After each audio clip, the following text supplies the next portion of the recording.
നമുക്ക് ദൈവം തന്ന ഈ അനുഗ്രഹത്തെ ആദ്യമായി നമ്മൾ ദൈവത്തോട് നമ്മുടെ പരിപാടി തുടങ്ങിയൊക്കെ നമ്മൾ കുറച്ച് നേരം വീട്ടാണ് തുടങ്ങിയത്.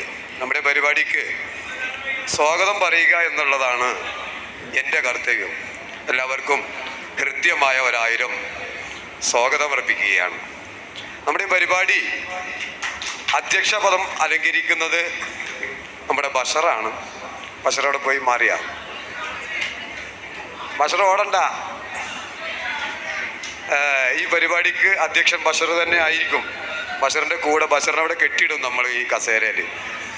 ഈ പരിപാടി ഉദ്ഘാടിക്കുന്നത് നമ്മുടെ പ്രിയപ്പെട്ട രാമകൃഷ്ണനാണ് ഉദ്ഘാടനം നടത്തുന്നത്. അദ്ദേഹത്തെ കൃത്യമായി ഈ പരിപാടിയിലേക്ക് സ്വാഗതം ചെയ്യുകയാണ്. പിന്നെ ഞാൻ ആദ്യം പറഞ്ഞു, നമ്മുടെ ജീവിതം വളരെയധികം സ്പീഡിൽ ഓടിക്കൊണ്ടിരിക്കുകയാണ്. ആ സ്പീഡിനിടയിൽ നമ്മുടെ ഈ കൂട്ടായ്മയുടെ ഈ കണ്ടുമുട്ടലിന് വേണ്ടിയിട്ട് കുറച്ച് സമയം വിനിയോഗിക്കാൻ അതിൽ നിന്നും മാറ്റിയെടുത്ത എല്ലാവരെയും ഈ പരിപാടിയിലേക്ക് ഹൃദ്യമായി സ്വാഗതം ചെയ്യുന്നു.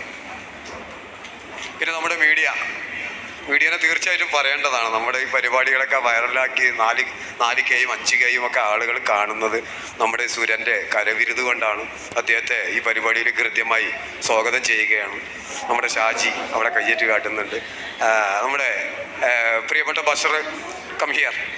പിന്നെ നമ്മുടെ പുറത്തൂരിൻ്റെ വാനമ്പാടി നമ്മുടെ സജയൻ, പുറത്തൂരിൻ്റെ ഗായകൻ, അദ്ദേഹം ഇവിടെ ഉണ്ട്.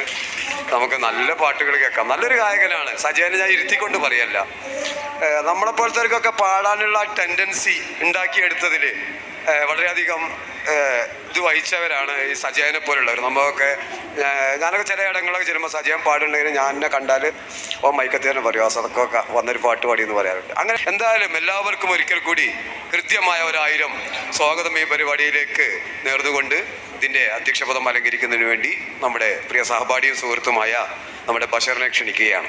നമസ്കാരം പ്രിയ സഹപാഠികളെ.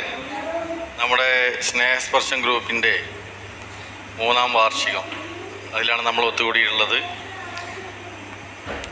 എൻ്റെ പ്രസിഡൻ്റാണ് അധ്യക്ഷ സ്ഥാനം വഹിക്കേണ്ടത്. നമുക്ക് ഔദ്യോഗികമായിട്ട് പ്രസിഡന്റ് ഉണ്ട്. പക്ഷേ രാമനെ നമ്മളുടെ ഉദ്ഘാടനം നടത്തേണ്ട ഒരു ചുമതല ഉള്ളതുകൊണ്ട് എന്നെ പിടിച്ചാക്കിയതാണ്. അപ്പോൾ ഞാൻ നേരിട്ട് ഉദ്ഘാടനത്തിന് വേണ്ടി നമ്മളെ രാമകൃഷ്ണനെ ക്ഷണിച്ചോളൂ. അപ്പോൾ ഒരുപാട് ഉദ്ഘാടനം ചെയ്തിട്ടുണ്ട്, ഒരുപാട് അധ്യക്ഷത വഹിച്ചിട്ടുണ്ട്, ഒരുപാട് സ്വാഗതം പറഞ്ഞിട്ടുണ്ട്. പക്ഷെ അതൊക്കെ വ്യത്യസ്തമായിട്ട് നിങ്ങളെ മുന്നിൽ നിൽക്കുമ്പോൾ ഇതൊന്നും ചെയ്യാൻ തോന്നുന്നില്ല, ഒരു പേടിയുമായി. കാരണം എന്നെ വളരെ വ്യക്തമായിട്ട് മനസ്സിലാക്കിയ ആൾക്കാരാണല്ലോ നിങ്ങൾ. അപ്പോൾ അതാണ് ഇങ്ങനെ ഒരു ചടങ്ങൊന്നും നടത്താതെ. അതെ, മാത്രമല്ല ഇവിടെ കയറിയിരിക്കണമെങ്കിൽ ഞാൻ മാത്രമല്ല, നിങ്ങളൊക്കെ കയറിയിരിക്കേണ്ടവരാ. അതാണ് ഞാൻ അവിടെ കയറിയിരിക്കാഞ്ഞത്. കാരണം എല്ലാവർക്കും തുല്യ പ്രാധാന്യം ആണല്ലോ ഇവിടെ ഏറ്റവും പ്രസക്തം. പിന്നെ നമ്മുടെ ഈ ഉദ്ഘാടന ചടങ്ങൊന്നും ഞാൻ തീരെ